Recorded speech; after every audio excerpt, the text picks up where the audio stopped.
Happy little games. In the mid-1980s, the world had a deep love affair with action movies. We had John McClane blowing up buildings, the Terminator terminating everything he came in contact with, and Sylvester Stallone taking care of his nefarious enemies one arm wrestling match at a time. While these movies were good, in my opinion, they couldn't quite match the character we are going to talk about today. This hunk of junk with a heart of gold was half machine, half human, and all man. No, I'm not talking about Robocop. I'm talking about Officer Alex Murphy, otherwise known as Robocop. This video is not about the original Robocop game, as I've already covered this a number of years ago, which might just be ripe for a remastering. The game we are talking about today is the one based on the 1990 movie Robocop 2. What were the differences between the Japanese and American versions of this game? So don't move, creep, because dead or alive, you're coming with me. This is the history of Robocop 2. The year is 1990, and once again, Robocop is blasting its way onto movie screens everywhere. Thank you for not smoking. In mid-1989, once Data East and Ocean Software got wind of a new Robocop on the way, the companies were looking to recreate the magic from the first series of Robocop games. For those of you who don't know, Robocop is a science fiction extravaganza that was released back in 1987. It was inspired by the 1977 British comic of Judge Dredd, who, while still human, has the same no-nonsense attitude that Robocop has. The movie takes place in a post-apocalyptic, crime-ridden city of Detroit, and it sees Officer Alex Murphy being gunned down by the dad on that '70s show. Murphy was soon resurrected as the half-machine, half-man android known as Robocop. The movie was wall-to-wall action with a lot of blood, and some scenes having to be trimmed just to receive an R rating. It didn't matter because it was a big success, especially on the home video market. Before the movie was released, Ocean Software licensed the property for $20,000, which gave them the worldwide rights for all games based on the law-upholding Tin Man. Ocean would go on to release a number of wildly successful home computer games, but they would also license the property back to Data East so they could create arcade and pinball machines based on the movie. As I mentioned, due to the first game's popularity across a number of different platforms, it was a no-brainer for Ocean and Data East to retain the license to create games based on the second movie. The home console and computer versions would not be based on the arcade game, with each one bringing something unique to the table. The arcade game was designed by Toru Kikuchi, and from the start, the developers wanted to include two-player co-op, bringing in twice the amount of coins. Both players were able to play as Robocop, with player 2 taking control of the purplish-blue tinted character as found in the second movie. A number of new additions were added to the gameplay, which were directly lifted from the movie along with some really nice digitized stills. Robocop 2 was released into the arcades by Data East in 1991.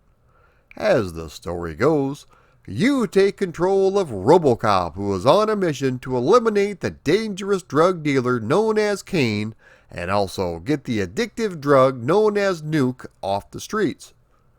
The gameplay is very similar to the first arcade game, with one major difference being you can move up and down in addition to left and right. The game takes place across 5 stages with mid-level and end-level bosses. There are also bonus stages which sees Robocop mount either a motorcycle or cop car shooting anything and everything that moves. Scattered throughout the game are also power-ups such as life refills and heavy artillery.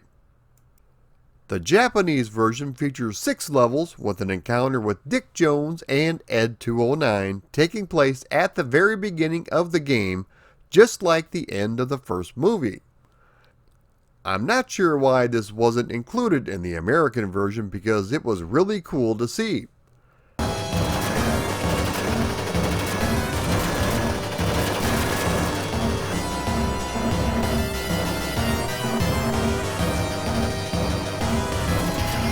You have 3 buttons at your disposal, one for firing left, one for firing right, and one for jumping. Your character can now pick up enemies and body slam them if you get close enough. This is what he should have done to the 4 horsemen in WCW back in 1990. Your character is able to punch through walls and also other breakable objects such as crates and barrels, which sometimes features hidden goodies. On certain levels, the action switches to an over-the-shoulder perspective in which Robocop fires at the approaching bad guys. This is very reminiscent of arcade games such as Nom 75 and Cabal. The music is really catchy with some nice electric licks playing in the background. The sound effects use samples taken straight from the movie, although the voice of Robocop in the game is not provided by actor Peter Weller. There are high-quality digitized stills used all throughout the game. The stages you must traverse through are the gun shop,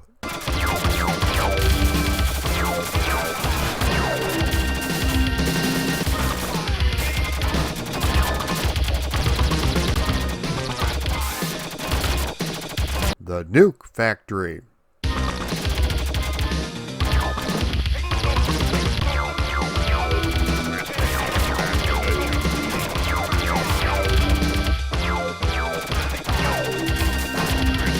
abandoned factory,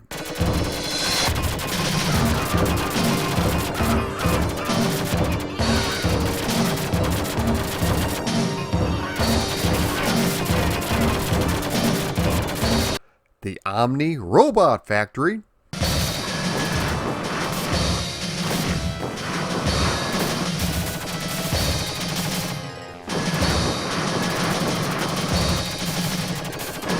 and the Auditorium.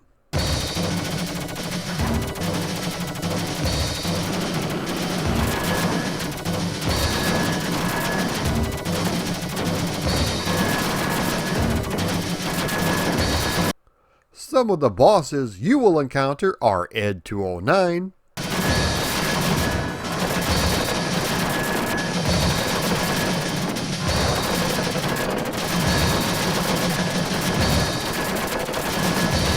Chainsaw Man,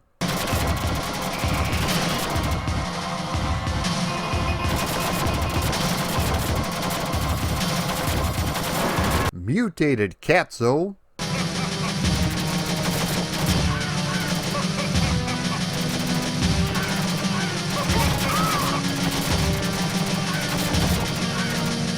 and various times throughout the game, Kane in his Robocop 2 form.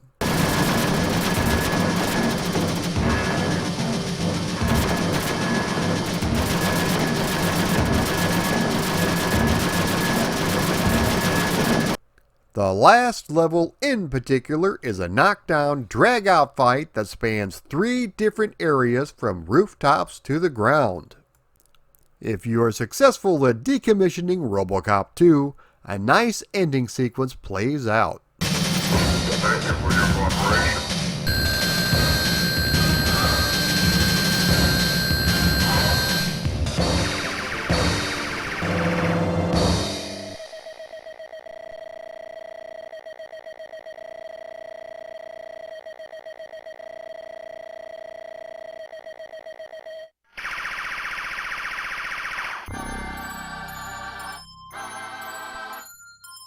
One little Easter egg in the game is that you make your way through an arcade full of Data East cabinets. Sly Spy cabinets in particular. In the movie, Robocop enters an arcade where he first berates the kids for skipping school and then apprehends a dirty cop. The arcade in the movie is filled with only Data East arcade cabinets. A number of things were cut from the final game, and thanks to the Cutting Room Floor website, we can take a peek inside to see some of the things that we missed. Everything from a ton of sound effects that were used, voice clips, graphics, and even stages.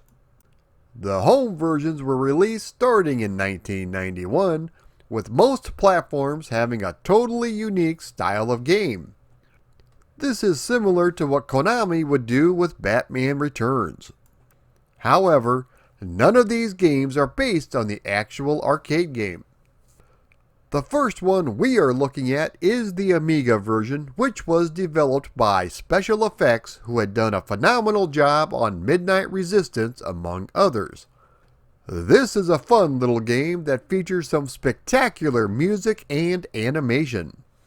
Similar to the first Robocop game, this one features 3 different types of gameplay over 7 levels. There is your typical run-and-gun platform sections, puzzle games, and a shooting gallery section in which you have to rescue the hostages. In addition to decimating all the bad guys, you have to rescue the hostages and collect canisters of nuke. You have to collect 10 canisters before you can move on to the next section. If you rescue 10 hostages, you receive a free life, which you will need because this game is pretty tough. The game is fun to play, although the controls are a bit finicky, with Robo suffering from some floaty jumps. Development on this title was actually started 8 months before the movie's release, but they were allowed to see an early cut of the film that were missing quite a few scenes. They did have production stills and the shooting script to flesh out the game though. As I mentioned, there are digitized stills in between each level. They were even able to use samples of Robocop's gun and cries for help for the hostages.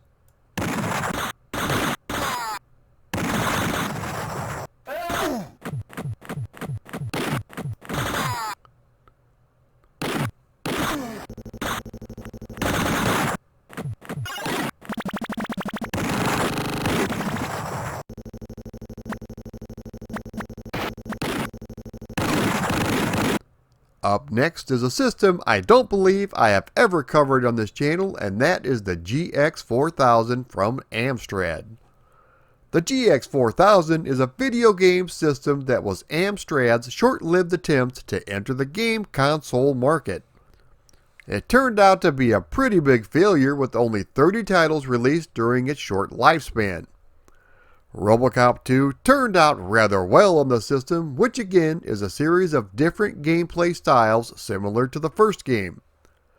The first thing you notice is that 1/4 of the screen is taken up by a huge status bar.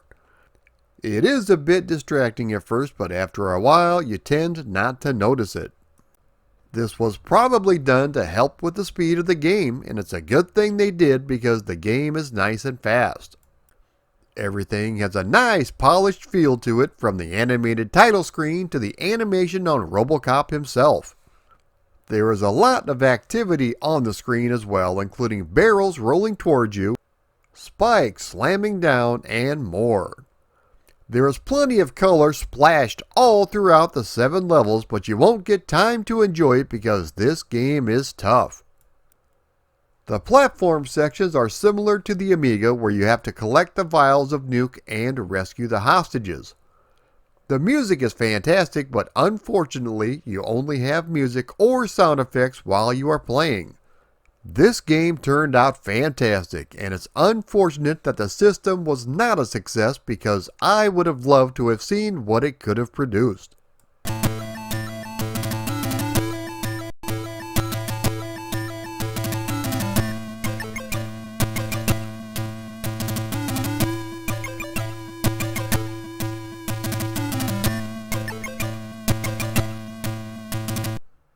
moving right along, we have the Spectrum version. If you can get past the garish colors, this game turned out really well. The game features 7 levels of action similar to the other versions, but this one features entirely different stage layouts. For the most part, color clash has been kept to a minimum and the sprites never get lost in the background graphics. The animation, especially on Robocop, is very smooth. There is a decent tune playing on the title screen, but that's it as far as the music goes. The sound effects are very minimal with little bitty popcorn farts peppered throughout. In between each level are digitized images and we even get a full-blown ending. The game is fast with nice, tight controls.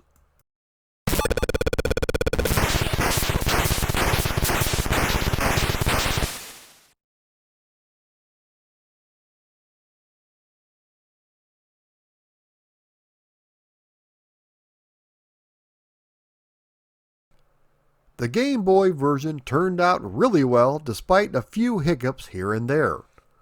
Similar to other versions, there are 7 levels in total, including a slide puzzle, shooting gallery, and platform sections. Robocop leaps through the air as if he's been sucking on helium. That's one of the first things I had to get to grips with were the floaty controls. The graphics look fantastic, especially for a handheld title from the early 90s. The action is fast and furious, but the game isn't overly difficult, especially with the amount of upgrades you can pick up. There are some nice images in between each level. The music is quite catchy and the sound effects aren't too bad either. I'm sure you'll enjoy this game if you can get past the finicky controls.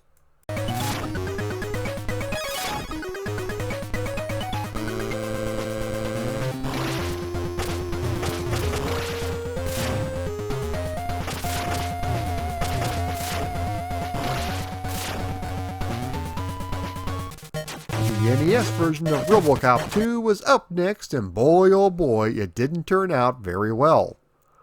Robocop has apparently been on a deadly diet of baby food because he is twice as big as he was in the first game. Instead of the straightforward action shooter found in the first one, this one is a platformer. The presentation looks nice with large sprites, but they are not very well animated. In this game, you have to destroy 60% of the nuke found on each level, otherwise you have to play the entire level all over.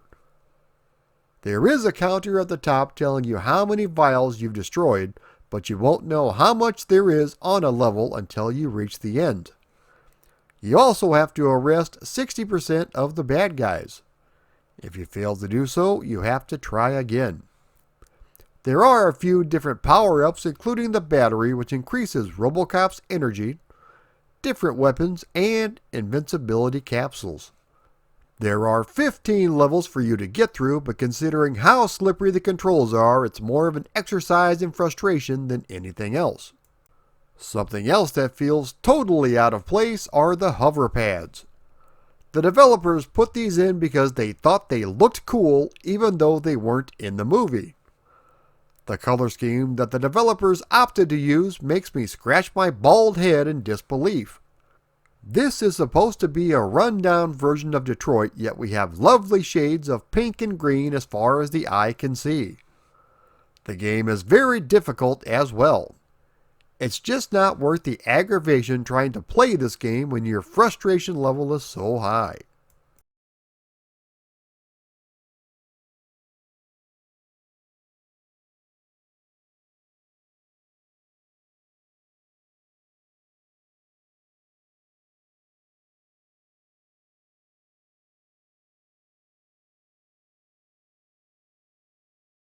The Atari ST version is up next and is quite a bit different than the Amiga version.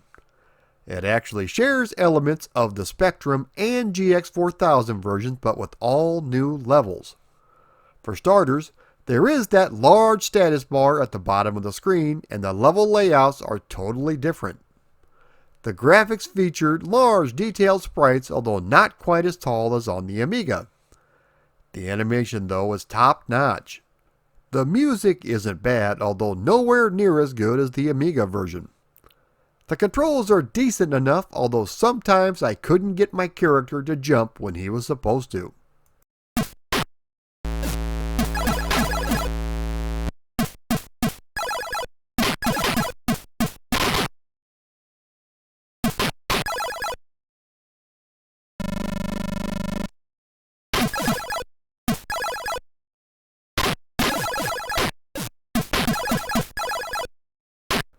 Let's take a look at the good old Commodore 64 version. This game came in cartridge form because it was meant to be a system seller for the C64 GS. For those of you who don't know, the C64 GS was Commodore's lame brain attempt to enter the console wars with Sega and Nintendo. The problem was, the system was released in 1990, yet the hardware had been around since the early 1980s. This is a straight up port of the NES version, and all in all it looks pretty good. The game only features 13 levels instead of the 15 found in the NES version. The NES version, with all of its shortcomings, feels right at home here on the 64 and doesn't affect the playability at all. The colors, for example, are much more muted on this version, so it's not quite as distracting. There are still a lot of background animations such as rivers flowing, pipes bursting with water, moving gears, and more. The game makes use of a weird inertia which makes things a bit more difficult than they need to be. The music is pretty good and captures the overall feel of the Robocop movies. It's too bad that they didn't use the actual theme. The same floaty Robocop exists in this version as well. You still need to collect 60% of the nuke and rescue 60% of the hostages to advance in each stage.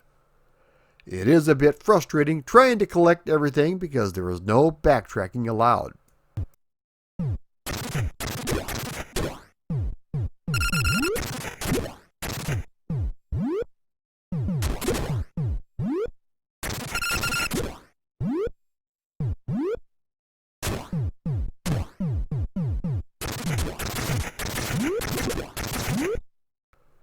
Robocop 2 came and went in my arcade fairly quickly, and I actually got to spend more time with the Amiga version than anything else. The arcade game was a fun little two-player shooter, but a lot of people didn't even know this game existed and were more familiar with the home computer releases. Robocop 2 sold a ton, but nowhere near the 18-month top spot of the first game. If you've never had a chance to visit Detroit and take down some nefarious drug dealers, be sure and give this game a shot. You'll be glad you did.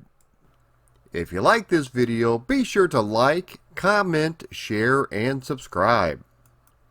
Also, if you would like to support me on Patreon, please click the link below.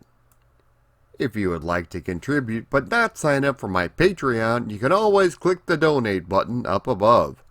Thanks everyone for watching.